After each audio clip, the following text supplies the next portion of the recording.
For decades, Gloria Gaither and her husband Bill haven't just sung gospel music, they have authored its very soul. They are the poets whose songs carry the weight of eternal faith and the stunning beauty of human verse. But now, in a moment that has sent a tremor through the world of Christian music, the once unshakable voice of Gloria, strong and comforting, is trembling with raw emotion. In a recent, tear-filled, and utterly profound message, she wasn't just walking away from a stage. She was bidding a tender, spiritual farewell to the millions of devoted hearts she touched. Fans across the globe are bracing themselves for what is undeniably one of the most significant and emotional moments in gospel history. The lights are dimming, the applause is fading, and behind the spectacle, a deeply personal, whispered truth has led to this bittersweet final chapter. What truly transpired in the quiet moments behind the scenes that brought Gloria Gaither to this breathtaking, heartfelt declaration of rest? For 50 years, Gloria has been far more than just Bill Gaither's wife. She is the singular, lyrical architect of the most powerful and enduring Christian anthems ever penned. Her genius has inspired generations, crafting timeless messages of hope, unshakable faith, and spiritual resurrection. Through her sheer poetic brilliance, she didn't just co-write hundreds of Gaither classics. She breathed a living soul into their melodies, crafting verses that stirred hearts and defined a genre worldwide. Now, at 82, Gloria has delivered a touching message that signals a deliberate, sacred shift. In a recent, deeply moving video released by the Gaither Music Group, she poured out immense gratitude to her faithful audience for their prayers, their profound love, and the unwavering support that sustained her monumental journey.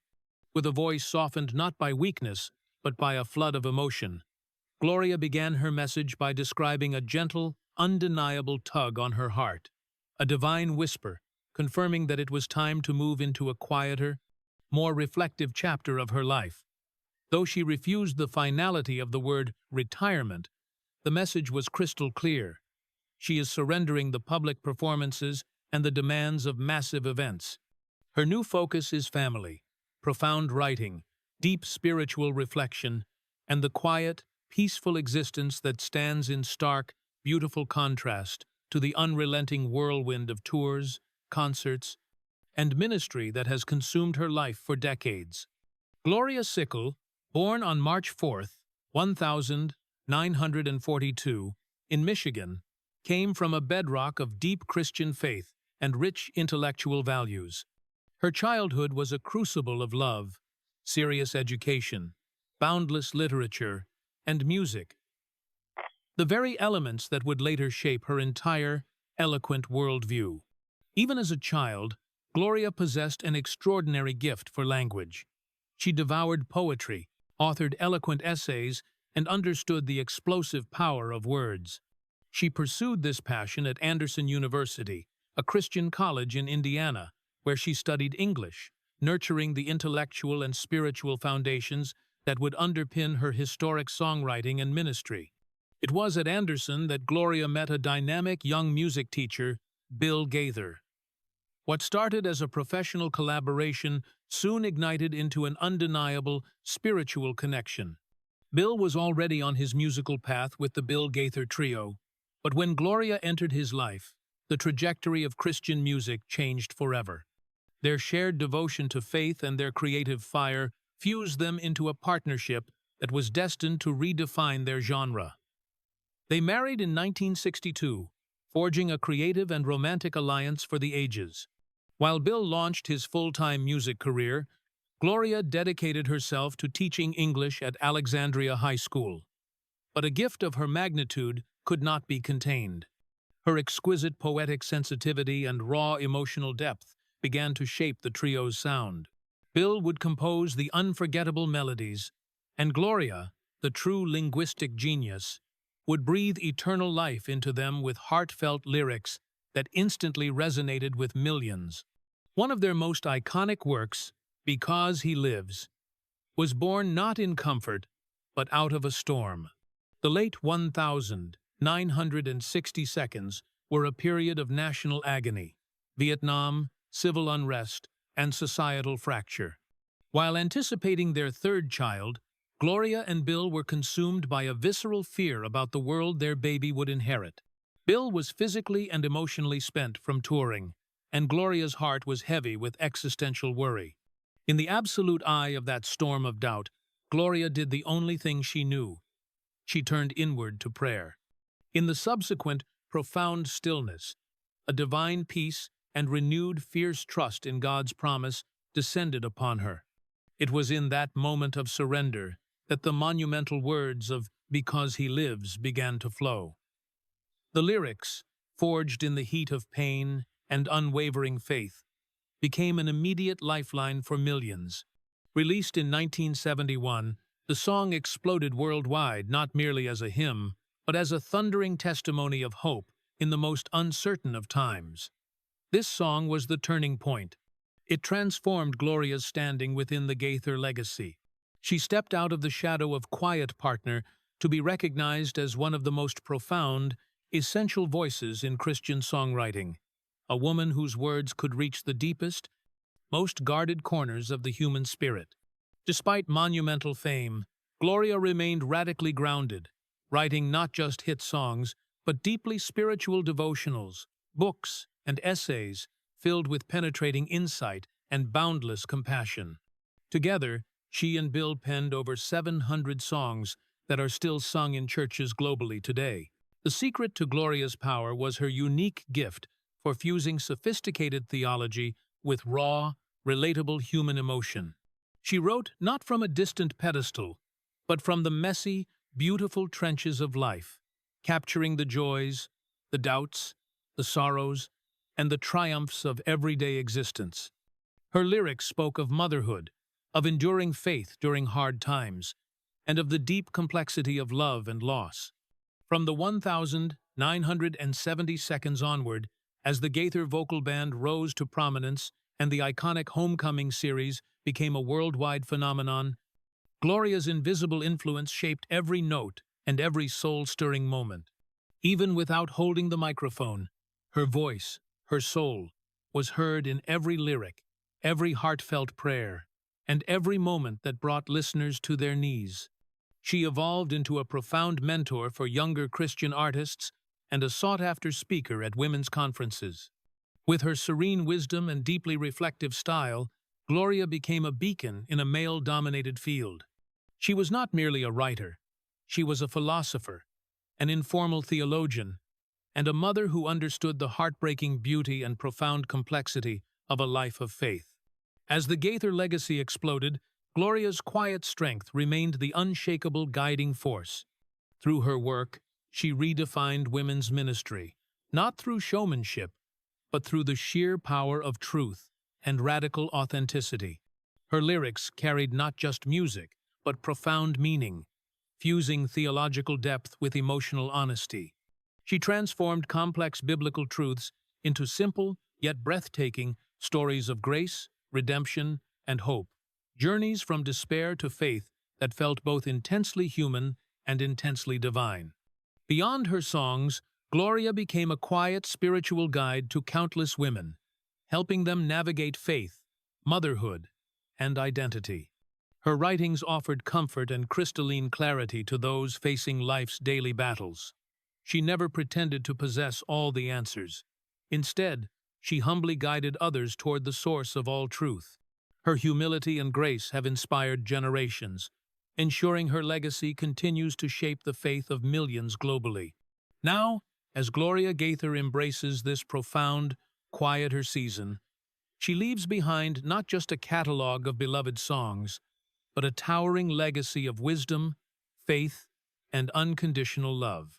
Her journey, from a small-town English teacher to one of the most revered voices in gospel music, reminds us that true, enduring greatness is not found in fame, but in faithfulness, and that a life lived in devotion will echo long after the music has ceased. Gloria's life and legacy were never a chase for the spotlight, but a commitment to selfless service through music, love, and quiet determination. Alongside Bill, She established foundational projects like the Gaither Homecoming Bible and the Gaither Family Resources Center initiatives that inspired and nurtured countless souls. Through these efforts, she fiercely championed younger gospel artists, especially women, helping them find their authentic voice in an industry that often prioritized image over sincerity. Gloria became a role model not just for her talent, but for the purity of her soul. While others chased attention, she remained deeply anchored to her mission. As she once beautifully articulated, "We didn't set out to be stars. We set out to be faithful." That promise has defined every single moment. Every song Gloria Gaither wrote carried a piece of her personal journey, her silent struggles, and her profound understanding of what faith truly means. She never sought the spotlight, yet her quiet, centered presence commanded immense respect. Those who spent even a single moment with her often spoke of the deep, immediate wisdom she radiated. Her faith wasn't something she performed. It was something she lived, tested, and refined through the real, raw experiences of both profound joy and crushing hardship. Her truest ministry wasn't on the stage. It was in the way she navigated each day. Friends describe a soul who listened deeply, pondered profoundly, and brought immediate peace wherever she went. She offered calm in the midst of chaos and quiet wisdom in difficult conversations. As a wife, Gloria was the unwavering anchor. Over their 6-decade marriage, she and Bill functioned not just as musical partners, but as absolute soulmates. Life on the road was grueling. Raising 3 children while running a massive ministry and meeting endless expectations required monumental patience and strength. Yet, Gloria maintained a remarkable grace. She perfectly balanced her roles as mother, mentor, and creator, often writing late into the night only after her children were safely asleep. Through walks and intentional conversations, she instilled in them not only faith, but essential lessons of kindness, honesty, and compassion. As a friend, her wisdom and generosity were legendary. She guided a multitude of pastors, writers, and artists, many of whom credit her with fundamentally changing their spiritual missions. Her profound uniqueness lay in her ability to instantly recognize the gifts in others and nurture them with fierce love. She built essential bridges between generations, connecting the rich, deep traditions of gospel music's past with its ever-evolving present. Her spirituality was resilient enough to hold both absolute certainty and honest doubt, proving that true faith does not flee from the complexities of life. It embraces them fully. Gloria's life stands as a stunning, quiet example of what authentic greatness means. She reminded the world that fame is not the metric of success. Faithfulness is. That a song's power flows directly from the depth of the person who writes it, and that helping others is the purest form of leadership. Though she has deliberately stepped away from the spotlight, her monumental legacy endures, woven through her music, her powerful books, and the countless lives she touched. Her songs will continue to echo in houses of worship, in private homes, and in the stillness of hospital rooms, offering comfort to generations yet to come. For Gloria, her family was always her first and most sacred calling. Behind every book, every lyric, and every electrifying performance, there was a home overflowing with prayer, laughter, and music.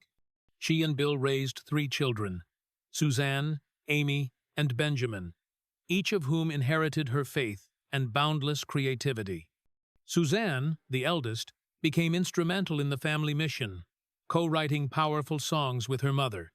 Amy, their middle child, followed her artistic spirit into poetry and teaching, often citing her mother as the ultimate inspiration for her love of language.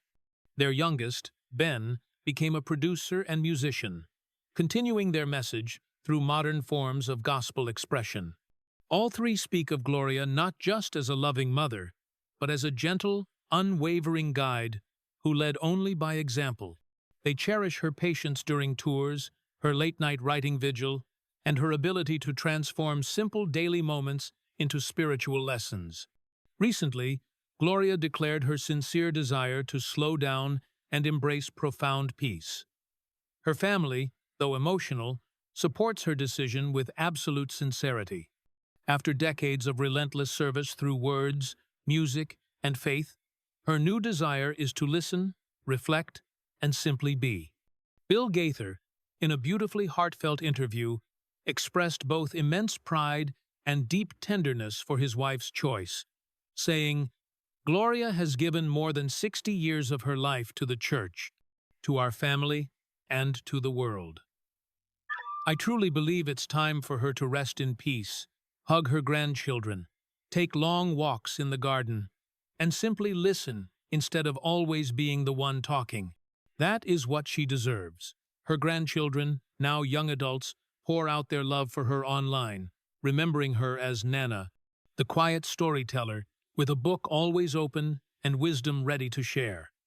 When Gloria announced her plans to step back, social media erupted with a flood of gratitude and tears. People shared how her songs carried them through cancer, unthinkable loss, and crushing loneliness. Churches held tributes, and radio stations aired heartfelt dedications in her honor. What remains most striking about these tributes is their deep, intense personalization. Gloria Gaither never chased fame, yet people felt they knew her soul. Her words were intimate, healing, and profoundly real. Her songs reminded listeners that God's love doesn't need to be loud, it just needs to be true. To this very day, her music fills nursing homes, echoes in prison chapels, and brings deep comfort to those sitting alone in quiet living rooms. Her lyrics aren't just written on paper, they are etched into people's very hearts. As she steps back from public life, fans are not saying goodbye. They are honoring a new, sacred chapter. Gloria hasn't called this the end. She has simply declared it's time to rest, to listen more than speak, and to embrace peace after a magnificent lifetime of giving. In doing so, she continues her greatest lesson: how to live a life of unwavering faith, radical humility, and enduring love. Her legacy is not written in lights or carved in stone. It lives, eternally, in every song sung, every heart profoundly touched, and every life irrevocably changed by her words.